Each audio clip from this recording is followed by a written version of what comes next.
walang magiging okay. Ang susunod na programa ay rated PG. Ito ay nangangailangan ng patnubay at gabay ng magulang para sa mga batang manonood. Ikaw ang bawat sana sa lahat ng hiling sa iyong... Yan!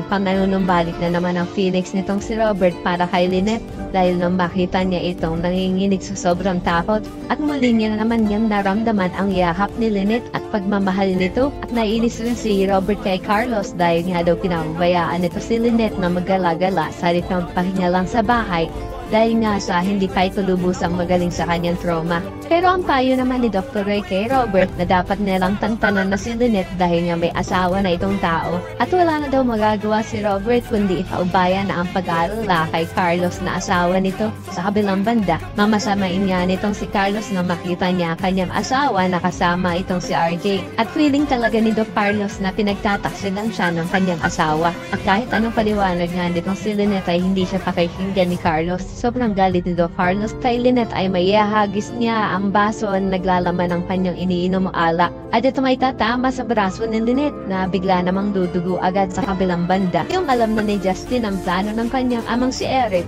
kung paano nito mapapabalsa ang Apex ng madali na hindi sila nakahalata at ito ngay sa pamamagitan ng pagkuha ni Eric sa buong tiwala at loob nitong si Giselle ay gagawin niya ni Justin ang kanyang part na lalo siyang magwawala sa harap ng kanyang ina.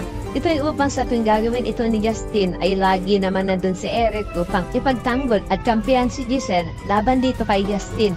Nagawa-gawa lang naman talaga nila. Kunwari pa nga ay mamamagitan si Eric at magiging tulay sa kanilang dalawa para makuhaan ni Giselle ang loob ng kanyang anak. Kaya naman isa ka rin sa mga sang-ayon na dapat nang ma-realize ni Lynette ang ginagawang pamamaltrato sa kanya ni Carlos. At agad-agad ay dapat niya na itong hiwalayan bilang asawa. Ay pakilike ang video na ito and don't forget to subscribe.